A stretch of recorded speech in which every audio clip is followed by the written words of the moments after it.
Hello, I'm Christian, and welcome to the Jamoir Leadership Podcast, a show where we talk about effective collaboration, influence, and leadership in an increasingly complex world. My interview partner is Dr. Dirk Schlimm. Dirk is an international leadership expert and the author of Influencing Powerful People. The purpose of this podcast is to share ideas and stimulate discussion, and it does not constitute professional advice of any kind. If such advice is needed, the services of a competent professional should be sought. The speakers, host, and Jamoir International Incorporated are not to be held responsible for any use, misuse, or reuse of the content. Enjoy the show. Hello and welcome to the Jamoir Leadership Podcast. I'm Christian, your host, and I'm so glad that you're joining us today. I want to start by saying Happy New Year to you all. It is now 2025, and we're so glad that you're joining us in this new year. Looking back at 2024, Dirk and I have agreed that this was an amazing year for the podcast.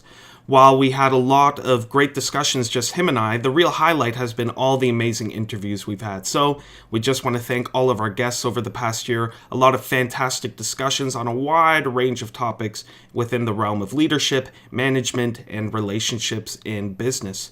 But as we look forward to the new year, Dirk and I thought we'd start this year with a personal discussion as we share about some of the big topics that we have to keep up to date with. Dirk talks about some of his resources and some of his educational steps that he's taken to stay current in this rapidly changing world. And Dirk and I thought it might be beneficial to you, our audience, our community, to share a bit of a personal update about what's been keeping us busy the past couple of months and what's been going on in our lives going into this new year. So we hope that you sit back now, that you enjoy, whether you're on the road or just listening to this on a walk perhaps, or sitting in an office, wherever you are, whoever you are. We hope that you enjoy this conversation. And at the end, I will share, we hope that you get in touch with us. We're so grateful for all the feedback we have, all the people reaching out, and of course, we're grateful for all of our guests. So stick around at the end. I'll be giving you some ways that you could get in touch with us, ways that you could support our podcast here, and ways that we can move forward into this new year together as a community. So without further ado, here's Dirk and I's update conversation. Enjoy. Hello, everyone. Welcome back to the Jamoir Leadership Podcast. I'm your host, Christian, and I'm joined today with our co-host and leadership expert, Dirk. Welcome back, Dirk. How are you? Hey, Christian. I'm doing well. Great to be here.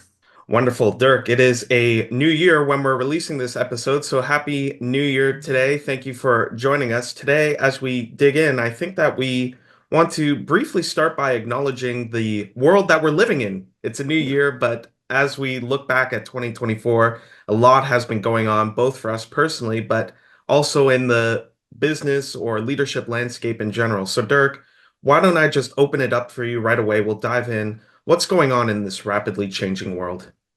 Yeah, so Christian, everybody can see this that change is accelerating, and the world that we live in is more complex, it is more uncertain, and so it is really a time for leaders to be aware that we are managing in a time of great change, and it starts with the really awareness of the big picture, because those big picture items that are going on there really affect us as leaders day to day. Wonderful, Dirk. And why don't we just follow up on that? What are some of those big items that leaders need to be aware of in this world? Yeah, so if you look at the big change, the thing that people used to talk about the most and is still with us, even though it's overtaken in the news by some other developments, but climate change would be a big change that people talk about, and this is not just a more severe weather and erratic weather patterns, but if you live in a small island state in the Pacific, this is a really threat to the entire nations. There are places that are very, very exposed, even more exposed than others to climate change. That really shows how it is a global trend par excellence, so to speak. The effects of climate change can be felt across borders. It doesn't stop at the border, and it just affects some places more than other, even though it's not their fault, so to speak. It's just that this global phenomenon affects some people massively, and that is the big reality we're facing. The other one that's probably people are talking about the most right now would be technological change. Technology is incredibly important for prosperity of nations, but not just prosperity, also security. We see a change. There is a term that's used sometimes is competitive displacement, where one technology comes in and pushes another one out. We can think about maybe electric vehicles pushing out more and more gas-powered vehicles. So technology, a huge trend. And then there are trends that may be a bit underestimated. A big one is demographics, maybe a bit hidden, but a lot of populations are aging, and countries are not prepared for this, and so this is really a trend I think that will manifest itself more powerfully over the coming years. And then the last one I would mention here, there are lots more, and I'm sure our listeners will say you should have mentioned this, but the last one I will mention from my perspective is geopolitics. And it's really a trend that is overarching of all the other ones that we've been mentioning. There's a big technology competition going on between the United States and China. And even if you look like a country like Canada, where we are, with the Arctic starting to melt and shipping routes becoming accessible in the north, it's not just friendly merchants who come there. Canada is now worried about Russian and Chinese vessels that have access on the northern border of Canada, if you will. And this is where you can see that geopolitics and climate change are two things that are reinforcing each other with also a lot of technological aspects. So we can see change is really what's upon us in 2025 and beyond, and awareness of the big picture, I think, is crucial for leaders at all levels. Thanks, Dirk. That is a great summary to bring us up to date to life in this changing world. And while people might have thought of different topic points, I think given some of our recent interviews back in 2024, especially ones relating to energy, we could see how all these things come together and really do have a dramatic role to play, or at least something that people have to think about when it comes to leadership and management and navigating all the webs of relationships and industries that come along with that. So, Dirk, you mentioned those 4 points. It is a changing world. Some massive topics are at play here. So, I think the natural question for you is what do you do to manage to stay on top of these things? What do you do to keep up to date in this rapidly transforming world? Yeah, so I think it's very important to stay informed, and of course you want to keep up in your field, whatever that field is. That's always critical because again, things are changing to so quickly. But I think it's important to keep up, stay informed. More broadly, maybe some people will attend conferences. You talk to people in your industry, and then of course people have their favorite news feed, but I maybe really think it's important to keep the broader view. So I would recommend to read a newspaper. And by that I mean to just read things that are not directly related in your field. And quite frankly, that was easier when a newspaper still was a newspaper because you get the entire newspaper and you could force yourself to read it from start to finish. Of course, you could skip articles, but I think that's a little bit lost, and I think it requires an extra effort. So I like to read the Economist or the Wall Street Journal, also European newspaper. It just gives you a different perspective, and I'm forcing myself to read articles that maybe are not directly relevant, but where you learn about something new because things are so interconnected. That even once in a while look at a Chinese newspaper to just see what's their perspective on a certain thing, and you just realize that their perspective is very, very different, and it's good to be exposed to that. Dirk, that's great. Already getting very practical as we love to do on this show. So if people are looking for a suggestion, they could definitely check out newspapers and look for newspapers that provide different perspectives across perhaps political spectrum, but also an international perspective from various voices. So well taken advice. Dirk, what else might you do or what else have you done to stay up to date? Yeah, I think there is a place for ongoing formal education. So Jennifer, who is the founder and president of Genoir International, so Jennifer and I, we took a course in ChatGPT prompt engineering.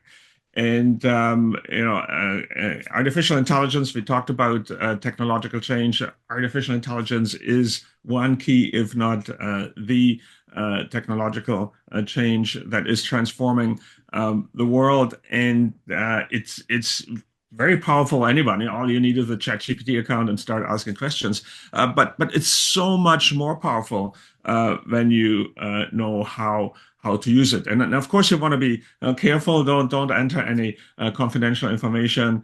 And so you want to use some really good guidelines. But then you learn the different patterns you can use to ask questions better. I mean, most people know the persona pattern. So remember, you are a management consultant to your organization. You know, what would you recommend? But there's also the multiple question pattern where you exchange an intelligent dialogue with ChatGPT. So I really recommend it. Prompt engineering, I think, is something everyone should be getting better at, and it's something that you need to learn. And then it's a realization that ChatGPT, even though again anybody can use it, but it does empower the expert. And so in a way, a professor will get a lot more out of ChatGPT than a student, because a professor can ask intelligent questions, whereas a student may just use the questions they get from the assignment. And they may not realize that coming up with a question, that's really where the power is. And now we could probably have a whole discussion on this, but to just mention here, and you may have experienced this, what's called cognitive offloading. That can be very harmful when you let ChatGPT think about things that you should be thinking about to learn how to think, and just use it as an assistant. So that's something I think requires a lot of awareness, and then some structural knowledge that I think you can best get in some sort of a formal education course. Can be online, doesn't have to be fancy at all, but it makes, in my experience, such a difference. Dirk, that's super helpful, super great. And as someone who is simultaneously a professor and a student, I think what you were saying is very important in terms of cognitive offloading. Knowing when to use AI resources such as ChatGPT is often as important as how to use them and if you should use them. So those are great questions. And the structure of a course, I'm sure, was a very helpful avenue to get familiar with these. But Dirk, I know in our conversations offline that you were very busy and you spoke about continuing education. I know that there were some other things you had going on in that field, so why don't you fill us in? I think there were a couple more courses that you were engaged with as well. Yeah, the next one, I completed the third module of the Information Governance Program, and that's put out by the Canadian Council of Innovators. So that's an innovation association here in Canada, primarily focused on tech companies, but also others, of course. And they really talk about the importance of intellectual property and intangible assets. So intangible assets, in essence, stuff you cannot touch. And where their starting point, and it really was amazing to see that today 90% of the value of the S&P, which is kind of the US, the main S&P 500, the main US stock market index, 90% of the value of the assets are intangible assets, and so those would be patents, trade secrets, brand value, and could be relationships, but then also very importantly data and software, and that is a massive change, and that just shows. So in 1975, I know that's a long time back, that was 17% for intangible, and the rest was like buildings and cash and inventory and land and those kind of tangible assets, and that just shows the important amount of change that has goes on. And so it's very important that one does know how to manage those intangible assets, intellectual property and data. Let's even focus on that. And so the CCI do a very good job at teaching this. And again, once you have had the foundation of a course like this, and then you inform yourself, and now you again back to reading the newspaper and conferences, and you talk to customers, you just see the things that you come in contact with in a different light. You have a framework, you have a structure how to look at things. So that's why I think ongoing, continuing education, even with a bit of formality around it, is so helpful. We're always going to be learning, but structured learning, I think, has a big place. Thanks, Dirk. That illustration of the S&P, very helpful just to reinforce how rapidly transforming the world is, and perhaps in ways that we don't think of, where the words or the organizations might stay the same, but what they do or what they hold is actually different in dramatic and profound ways. Dirk, I know there's a third course that in our chat offline before recording, I know that this was a course of special interest, so why don't you fill us in on the last one? Yeah, the last one is, gentlemen, I took a course called The Future of Geopolitics. That's put on by the Economist Education Unit. And the reason why Jennifer and I enjoyed it so much, this is really how Genor started 40 years ago. And actually, hopefully, we can have Jennifer on a future episode. But in a way, we have come full circle in that geopolitics probably right now, together with technology, climate change, it's something that has really burst, I would say, into the forefront. Just think about the election in the U.S. would be something that really was a massive event, not just for the U.S. but geopolitically. So understanding geopolitics, I think, is something that will be critical in the years to come, and more critical than it's ever been, at least in the most recent history. Dirk, that's great. And I think we're all looking forward to perhaps a special episode. If we can get Jennifer on, that would be fantastic. But this is definitely a topic of interest that I think would captivate many people. And whether or not it is interesting to people, surely people recognize it's important. So maybe right now, before moving on, just give us a fuller teaser, perhaps, of that future episode. What more could you tell us about the geopolitical landscape and what you've learned and how we can apply it? Perhaps just a little bit more so we can look forward to that episode. Yeah. So the first thing is really to it helps you to understand the times we live in really in a grand historical theme, and so for me, realizing I'm obviously a bit older, that we're living in a different era yet again. So for me, growing up, the Cold War was really what determined how people looked at the world. I grew up in Germany at the time, West Germany. So the Cold War very present. I remember in 1972, my mother took us to Bonn, and it was the first time the general secretary of the Soviet Communist Party came to Germany. We were standing at the road, and this big black limousine drove by, and it was Leonid Brezhnev looking out of the car window, and so that was really what was on people's mind. The United States, Soviet Union built up huge missile arsenals, and that was really what was the time. Of course, a very Eurocentric view, but if you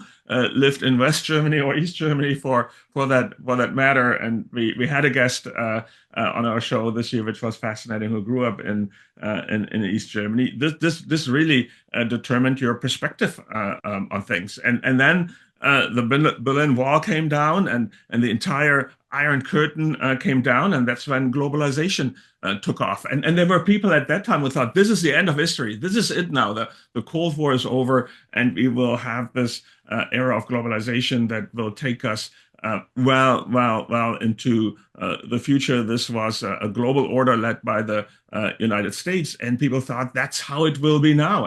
And I can understand why people would feel that way, because when I was living the Cold War, I didn't expect it to end. The end came very suddenly and very unexpectedly.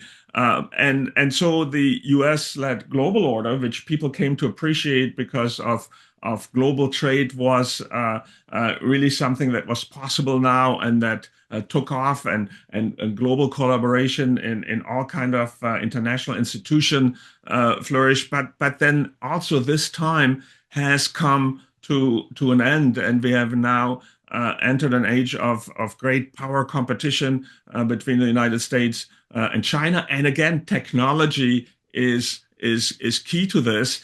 And the key insight, I know we're talking about leadership mainly in a business context here on the podcast. This is not just something for politicians, and so they made a very powerful point in the course that really stuck with me. And one of the editors said that countries competing with countries has a bearing on companies competing with companies. And so it does matter. This affects your company in more and different ways than you might expect. And so this is really something we should talk about in a future episode. Wow, Dirk, again, something we're looking forward to. That is a profound nugget to hold on to there. Countries competing with countries has a bearing on companies competing with companies. That's something to remember. And again, really look forward to. I look forward to being in that discussion and sharing that with our audience, especially as we bring the principles or the realities of geopolitics into the leadership world. Super important. So, Dirk, we took a bit of a break for a couple months after being consistent with recording. We had some great interviews, but I know some people might be wondering where we went. You filled us in on all the education you were doing, but was there anything else on the personal side? I know we talked about something you said you might want to share. So, Dirk, could you fill us in? Yeah, so the biggest thing that happened, even bigger than some of the things that we talked about, as they have a personal impact, is that we now have a new grandson who joined the family. That's Augustine James, and we're so excited to have him. And again, talking about new perspectives on lives, that's a new perspective. And so yeah, that was probably one of the very big events in last year that will have a big impact for time to come. And so I'm happy to report that Augustine is a happy fellow, and we're so happy to have him here with us. With it, yes, Christian, I know. With that though, I know you have been keeping me busy here with asking questions, so I thought I might turn the tables here on you a little bit and find out what you've been up to. Yeah, thanks, Dirk. So I will have to say that while Dirk has a new grandson, that means I have a nephew. And one thing that I realized is that now having a nephew and Dirk having a grandson means I'm no longer the baby of the family. So this recent holiday season was less exciting for me, but maybe more exciting in some other ways. So there's a new baby in the family, someone else getting all the attention, but I think I will survive. But thank you for your concern, Dirk. What else have I been up to? This has been a very busy year for me, and I've mentioned it over the course of our podcast, but I could just fill people in on some of the stuff I do. For those who don't know or haven't picked up on, I am a PhD student doing my studies at the University of Toronto. And one of the things I do on the side, which might not have come up before, is that I am an invigilator at the Accommodated Testing Services.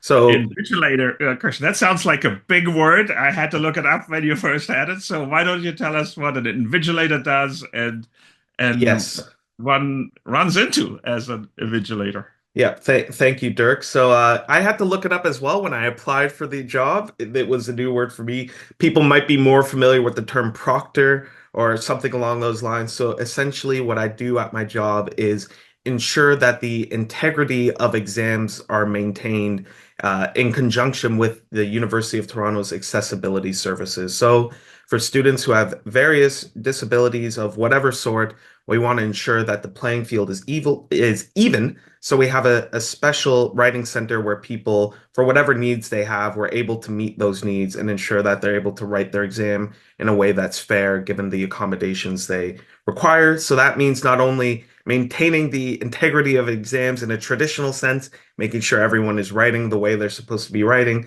This also means assisting students with their various needs, making sure that everyone's comfortable and safe, and that everyone gets into their exam and out of their exam in a orderly fashion. So it is a intense job, especially during exam seasons. Every December and April, I am worn out working hard at the exam center, but it's a good job that I find fulfilling. Lots of students have various needs this day and age, ranging from mental health to physical disabilities, whatever they have. We want to make sure people have a fair experience And I thoroughly enjoy the hard work of helping these students be able to get through their programs, their various studies in a way that they can do so safely and happily. So it's hard work, but it's if I could use the term, it's honest work, and I enjoy being helpful to students. There's nothing more satisfying at this point in life than seeing a student get in and out of their exam when a few years ago they might not have had the option to do so. So, Dirk, that is my main side job in addition to my PhD. But Dirk, you had a follow-up question there. Yeah, absolutely. Because so for me, it's been a while. Obviously, when I've taken exams in kind of university setting, there have been a lot of tests since. But I remember that being a very stressful time. Now I'm thinking there are people who come with special needs, and it's great to hear that these are being accommodated. We did not have that when I was taking university exams. But is there something that you would have taken away? Obviously, we don't want to get into any specifics here as individuals, but we're saying, wow, here's where I've learned something where I can see people are stressful, and this is how stressed out, and this is how I can help them. And because stress is a massive thing, not just in the exam center. This is something that's all around us, everywhere, really. Yeah. No, Dirk, that's wonderful. And it is interesting to see that many of the topics we discuss here for leaders, how they play out in my role as an invigilator working with the team. So basic principles of teamwork go a long way in the high stress situations where before every exam rush, we call them, the team will meet up and we'll discuss what the game plan is, who can do what most efficiently. And a large part of recognizing is that if we as a team know what's going on, if we have a team have a handle on what we're supposed to be doing, if we as a team are not stressed out, that is communicated to the students. So if we're comfortable, if we're confident, that is something the students receive, and it certainly helps them get through the exam. So I think as I learned and as I appreciate my job and think about lessons from perhaps the podcast or conversations outside, having a team and knowing your role is essential. Understanding the principles of communication, what needs to be communicated when, with what tone, and with what kind of measure, that is super important. Sometimes you just have to be firm. Sometimes you just have to listen well and be helpful in whatever ways that you can be, and not just lay down the law, as you might say. So, Dirk, I think those basic principles of teamwork and communication certainly go a long way, especially in the high stress situations where sometimes you might have a plan, but the plan doesn't make it through. So you also have to be adaptable and flexible, understanding that maybe you have to do something that you're not comfortable doing or haven't been fully mentally prepared to do, but filling a role and doing what you need to do, being flexible and adaptable, essential parts of the job and essential ways that you can help students when they're in need. So you don't want to be another source of stress in a stressful time. So finding ways to turn down the stress rather than add to it is key. Yeah. And Christian, you alluded to it earlier. So not only are you a PhD student and then somebody who supervises exams, but you're also a professor yourself. You alluded to that earlier. So Yeah. what's going on? What's going on with that? Yes, I am an adjunct professor, an adjunct part of faculty at a institution where I teach some English courses. So most recently, I've been teaching an English grammar course, but before that, and coming up this year again now, an English composition course. So this has been a wonderful experience where it's typically first year college students who are taking these English courses, and largely they do so because a lot of what students do is writing. And a lot of what they do with writing, it needs to be something that someone can read and understand, or it needs to communicate ideas. So my main job is, first of all, looking at the individual sentence and words. How can we make sure those are clear and communicate what a student intends to? That's what I do with the English grammar. But then going beyond the sentence into paragraphs and essays in the English composition, we work at how to argue ideas, how to support them with resources, how to engage with other authors and thinkers, and how to bring your own ideas into a conversation. So that is a big part of my job where I'm teaching classes every week. I'm grading assignments. I'm providing student support. And again, in the classroom, using a lot of the skills that we discuss in this channel, how to communicate well, how to be flexible and accessible, how to encourage different students and their abilities and skills and be a positive role model. So that is another big big task of mine where I love the teaching, but also have to do a lot of the lecture preparation, the grading, which is endless every week, the grading, but it's good work, it's fun work, and I thoroughly enjoy it. So thank you for asking, Dirk. I'm happy to talk about it. Yeah, no, that's great, and it's just a reminder that sometimes when you do a lot of cooking, you have to wash the dishes, so to speak, Yep. and the grading is probably in that category, something that needs to be done, and that's often what work is like. I know there's another highlight because this was a bit of a collaboration, if I call it that, Yep. that relates directly to your PhD study. So why don't you tell us about that? Yeah, so thank you, Dirk. This was a bit of a collaboration. I'll give a bit of background before we get into the collaborative aspect of it. But again, for those who might not know, I'm doing my PhD studies at the University of Toronto, and a large part of my work and my research relates to history and historical resources. So, thankful in this day of the internet, a lot of the resources I need for my research and studies are available online through the university's library, and U of T has a fantastic library resource. And of course, other schools are happy to work with them. But the reality is, given I could say the focus of my research, some of it is very niche. Some of the resources are not digitized. So, in order to access writings and journals and letters, I actually have to go to archives to get these materials. And again, while U of T has great resources, given that my research spans continents and oceans. This past summer in 2024, I had to go to a couple of archives over in the UK and Ireland. So I was at Oxford at the Bodleian Library for many resources. But then that was the first week. Then in a second week of that research trip, I had to head over to Ireland and Northern Ireland to get resources at the University of Dublin and then the Public Records Office of Northern Ireland in Belfast. So I was on location looking at old books from the 19th and 18th century, some written in English, some written in German and Hebrew, but all to find my research and to get it done. But thankfully, in many ways, at least for a good chunk of the trip, I was joined by a travel companion to keep me company and perhaps show me around town in his spare time. And that travel companion was, of course, you, Dirk, as my father. So, Dirk, why don't you give us your perspective on that research trip as my chaperone or as my research assistant, however you want to phrase it? Yeah, no, Christian, thank you so much. And this is first for all the fathers or parents out here. Job one, when you go on a trip, especially a research trip like this with adult children, job one is not to embarrass them. Thank you. And this is where it starts. And I think I did a good enough job, even though there were maybe We had a a few close calls, but you did a good job. Yeah. we had a few close calls, but I must say I enjoyed it immensely. I was there with Christian for the Oxford part of the trip. Then I had opportunity for some business in London. But beautiful town, lots to see. Really enjoyed it. And one of the things that I did was, of course, Christian, a serious student at the library. I was scouting out the pub scene during the day to find out the appropriate pub for dinner, which we are now entering not as tourists but as students. So Yes. that was a lot of fun.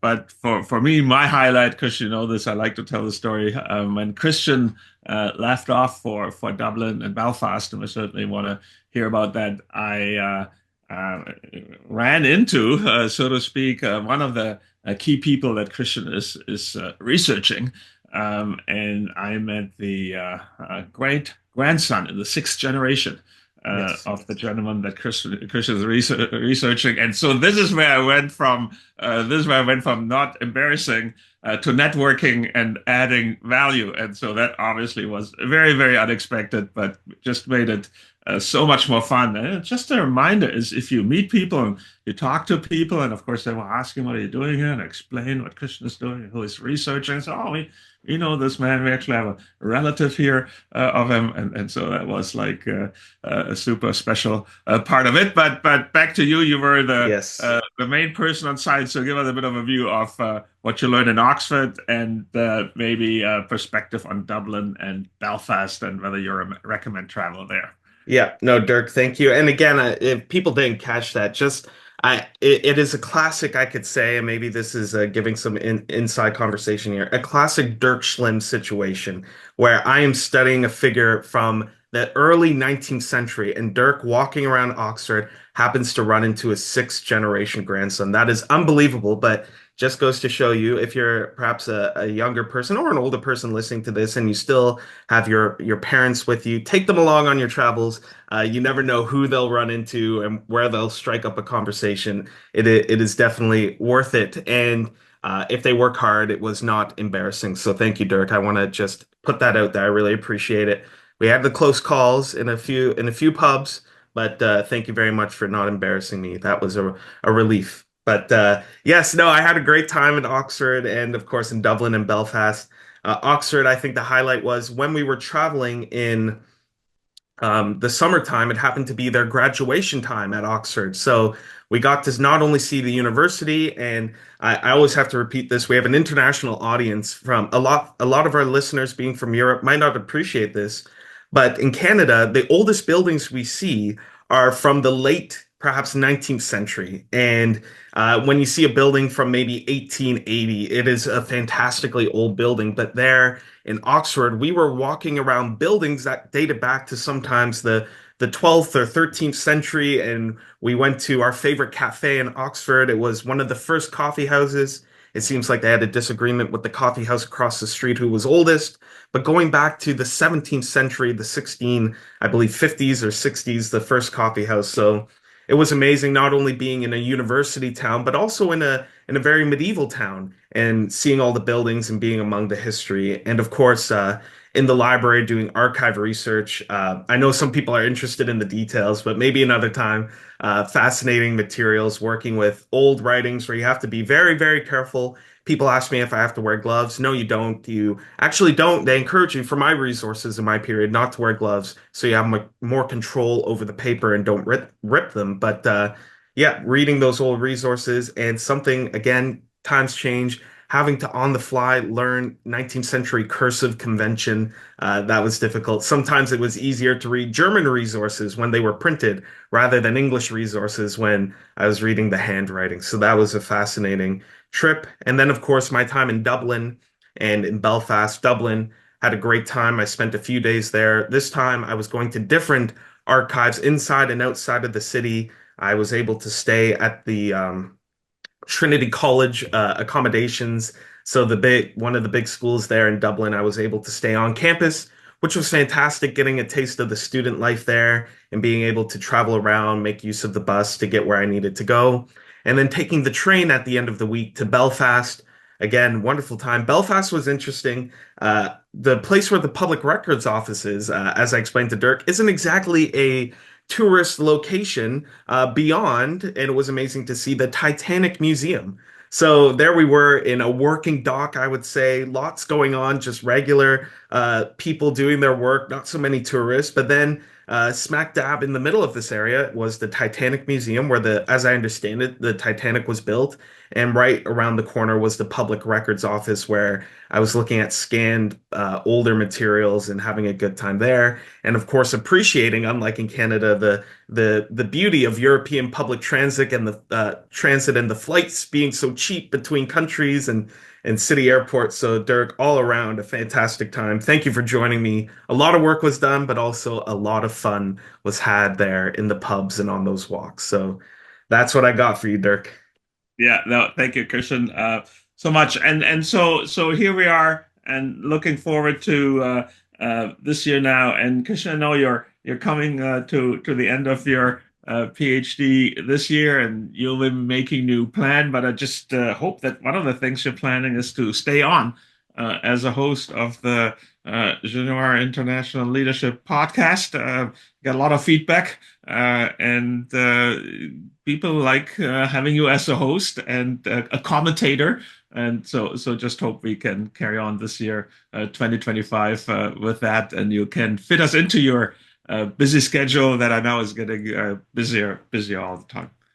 Thank you, Dirk. Yes, I will make time for it so we can look forward to many episodes, Dirk. And we know that we're looking forward to many great ideas and introductions. But Dirk, it looks like our time is at a close here. So I will leave it with that promise that we will have more episodes on the way and that people can look forward to more conversations with us in the future. And as always, we hope that people will enjoy these episodes. So Dirk, yes, you can expect me more, but I will give you the last word now. Yeah, thank you, Christian. The final word is that I want to wish everybody all the very best for 2025 and look forward to seeing you on a podcast episode or live and in person. Thank you. Thank you so much, Christian. All right. Thank you, Dirk. Take care, everyone. All right, and that is a wrap, our first episode of 2025. Thank you again, everyone, for joining us. We hope that you enjoyed this more informal, personal discussion between Dirk and I. But of course, despite us sharing personal updates, we hope that you found something useful, something practical. Whether it's the education steps that Dirk mentioned with those courses or similar things, or if it's something I mentioned on the topic of accessibility or accommodations, we hope that you found something that is valuable and something that you might be able to apply in your own life and leadership. Of course, as I mentioned at the start, this podcast, we rely on our audience, we rely on our community, we rely on you for many of our ideas, points of feedback, and suggestions. So, as I mentioned, I would share, there are 2 links that I want to share with you. Both can be found in the description box down below on whatever podcast or YouTube, wherever you're watching. First of all, as always, if you want to get in touch with us, whether it's with feedback, ideas, suggestions, or of course, if you want to recommend yourself or someone else to be an interview guest on the channel, please reach out to us. We have our email, podcast@gemoir.com. That's podcast@gemoir.com. You can find that in the description down below. We'd love to hear from you. As always, I also want to commend our website to you, gemoir.com. You can check that out, learn a bit more about what we do at Gemoir, who we are, and where you can find us. So please check out our website, link for that in the description down below as well, gemoir.com. That's all we have for today. We really hope you enjoyed. We hope that you're in touch, and we hope that you look forward to more episodes from the Gemoir Leadership Podcast this year, from Dirk and I's discussions to interviews with guests to anything else that we come up with. We hope that you join us for the journey. And I just want to quickly mention, if you enjoy the podcast, if you enjoy the content, if you find it helpful, valuable, or anything else, please consider sharing it with a friend, with a colleague, with a family member, whoever it might be. Please share the podcast. We love to grow the community and we love to hear from more of you. So please share it. And of course, if you're able to, it does help if you leave us a 5-star rating on whatever podcast catcher you listen on. Or if you're on YouTube, click the like button. That does help us get the word out about the podcast and grow our community. So please consider doing that. Anyway, that's all we have for today. We hope you enjoyed and we hope that you join us next time on the Gemoir Leadership Podcast.